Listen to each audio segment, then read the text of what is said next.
Good morning mga kaaro. Good afternoon sa inyo dyan sa Pilipinas.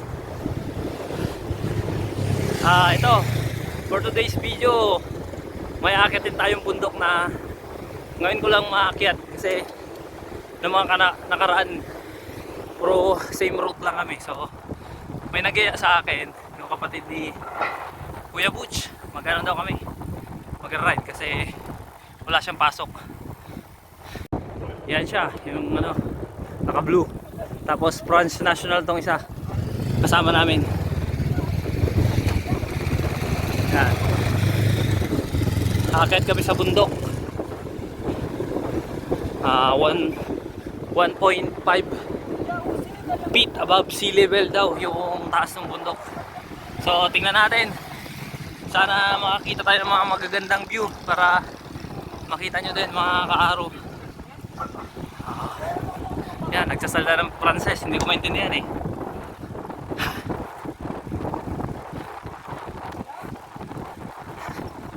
Easy ride lang kami kasi Sunday rider lang to mga to. Pero ngayon Martes dito, kaya day off nila. So sila magbike. Ride lang kami, ride. Mamaya ulit. Ayun daw yung bundok na akyatin namin ngayon. So medyo mataas din siya.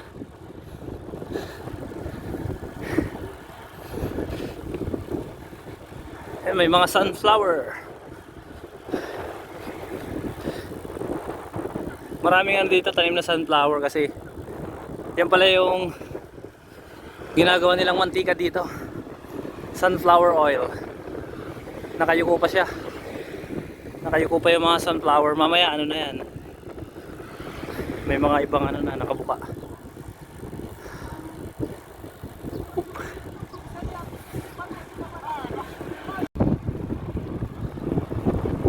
Ayan, nandito na kami sa may paanan ng ahon.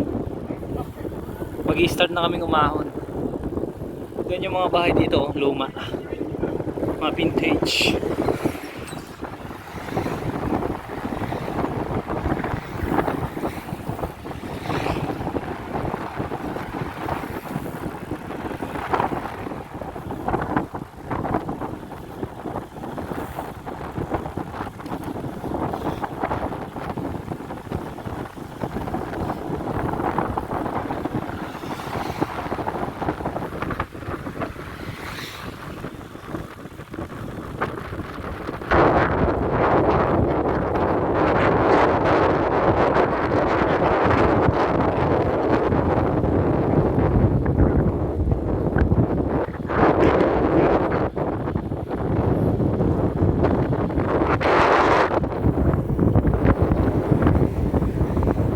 Stop.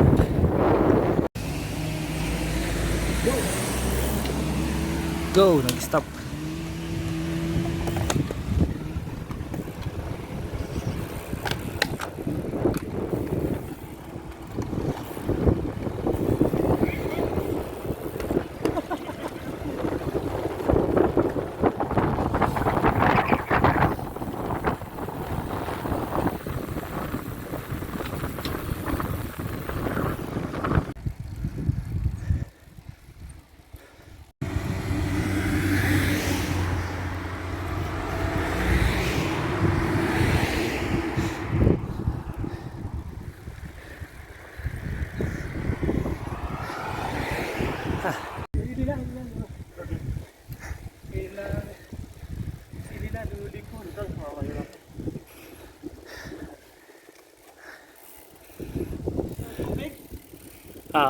Kuha tayo tubig. Agwa. Ito, kuha tayo. Dito. Kuha tayo tubig dito.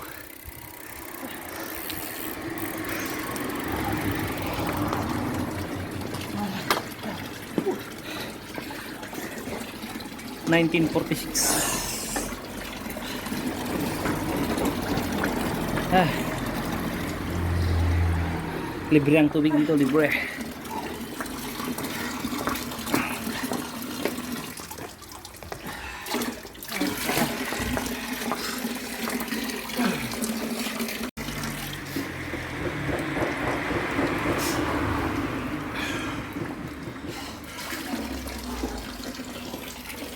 Kuya, Kuya ni Kuya Butch.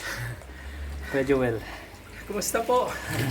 Punta kayo rito para mag-practice din kagaya ni El Joshua. Maranasan nyo yung mga bundok din dito sa Geneva. Start na yung climb dito kuya no? Oo. Ayan. Kasama namin yan. Ayan French si National. Antoine. Tuan, ano? Antoine. Tapos yung isa mamaya. Journalism vlog, YouTube. Say hi. Hi. Hi Philippines. Comment? Hi Hi Philippines. Philippines. Hi Philippines. Hello Philippines. Hello, Hi hello. from friends. Yeah. Mamaya ulit. Dito namin antayin yung isa naming kasama. Yun yung akitin namin, no? Yung antena.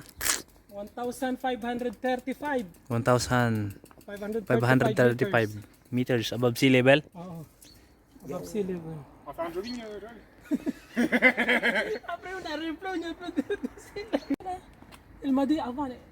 28 years old yan si Tuan. Tous les jours. Duan. Avant et before. Hindi ko alam ang pangalan niya. Hindi ko mai-pronounce. Sorry. Zero. Antay namin yung isang kasama namin dito. Yan, dumating na.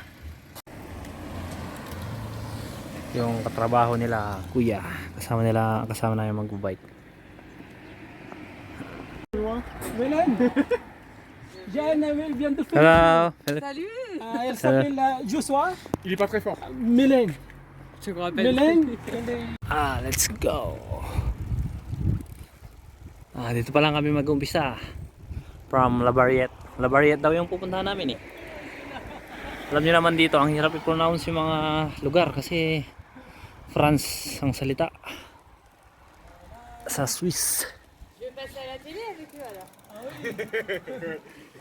Tu vas être connu dans toutes les Philippines. Ayun. Voilà, il va mis au télé aux Philippines Ça après. s'appelle Mylène la Vilaine. Ayan na, hindi ko na sila maintindihan.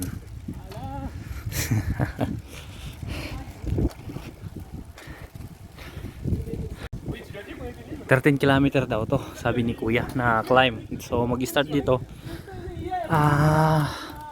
Hindi ko lang kung 13 kilometer talaga. So makikita natin mamaya. Naka-open naman yung Strava ko. Wala akong Garmin kasi wala yung lagayan ng Garmin. Ay, medyo umaahon na rin kaya matarik na. About 4 to 5% yung climb. Ganda ng mga bahay dito.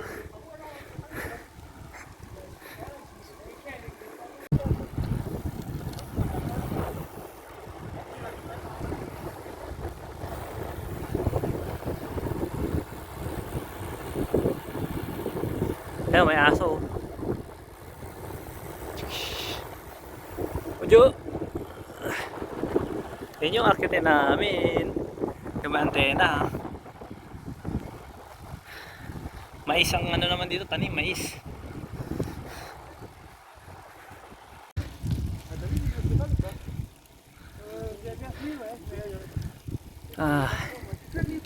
Malilim.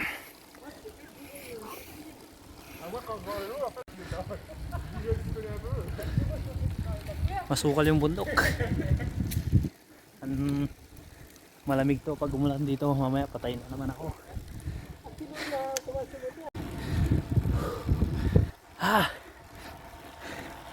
Mga kaaraw, kapagod. Last 4 kilometer na ako para sa tuktok, pero patarik siya ng patarik, almost 10 to 13 ang grading niya, tapos manipis na yung hangin. Yan. Mag-isa ko na lang. Yung mga kasama ko medyo nagbabagal sila kasi once a week lang sila nag-ride. May work din sila. Yan. Para ako nasa wrong turn. Nakakatakot. Baka biglang may mga wild na animals.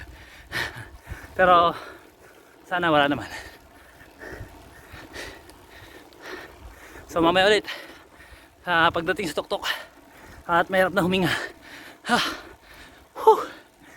Sige na. Yan. Andito na tayo sa tuktok mga kaaro. Ito na yung radar. Ang haba din lagi. Bali 13 kilometer.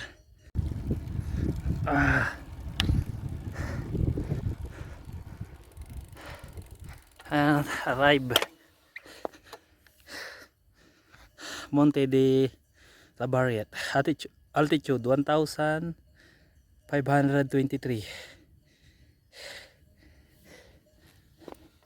Ayan o. So ayan yung view. Ganda.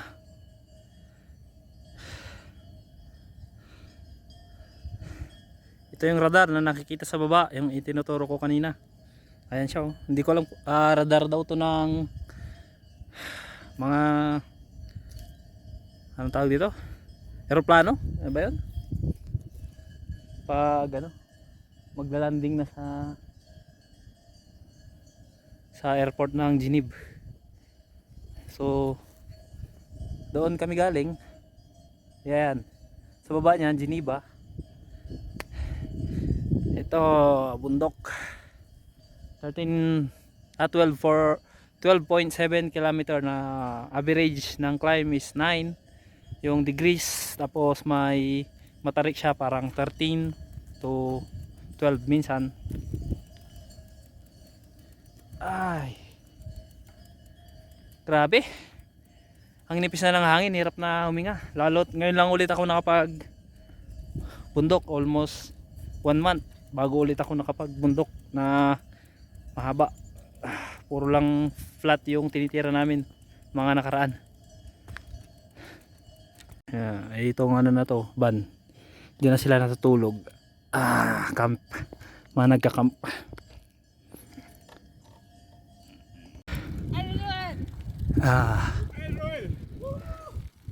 Spag. Si Ka Joel. Yes, Joël.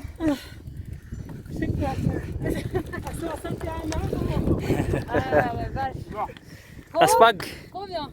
Finish. Il est où le col du coup? C'est cool. Napagod. Ouais. Combien? 12.7 km, je sais pas quoi. 12.7, ouais.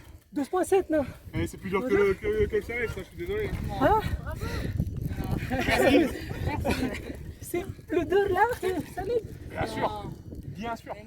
Spag si Barok. Au Coulonges, à Coulonges, au Mais Coulonges. Collonges, c'est que 7 km. Ah mais c'est...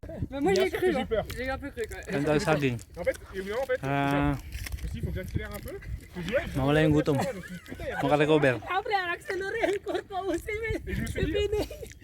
en fait, ce qui s'est passé, c'est que en fait, j'avais presque, j'ai failli avoir une fringale. Yun pala Sky Guide daw. Sky Guide. Ito ano to kuya? Ici. Antena. Panneau solaire, ouais. Ano daw? Kain para makarecover. Naka 36 km kami from bahay. Ngayon dito. Ah, tu m'as fait peur. Tapos babalik pa. So, maka 72 km. Tama ba? J'aurais bien aimé, mais je suis content 72. que tu sois repassé quand même devant. Basta ganun. 70 km siguro balikan. Picture muna kami, tapos baba na. Bye-bye. Moi j'ai planté la selle. Baba na kami mga kaaro. En fait, quand j'ai commencé à prendre ce Pauwi na. côté-là, j'avais un bon rythme. C'est parti. J'étais un peu rentré dans la zone, j'avais un bon rythme. Pauwi na. Et de redescendre, ça m'a cassé. So, yun lang at malulubat na ako mga kaaro. Salamat sa panonood. Sa mga hindi pa pala nakasubscribe, mag-subscribe na. Pasensya na yung mga video ko kasi hindi naman tayo professional eh. Ano lang, katuwaan lang para hindi naman maboring dito sa sa Swiss. So yun lang mga karo, ingat, ride safe. Salamat.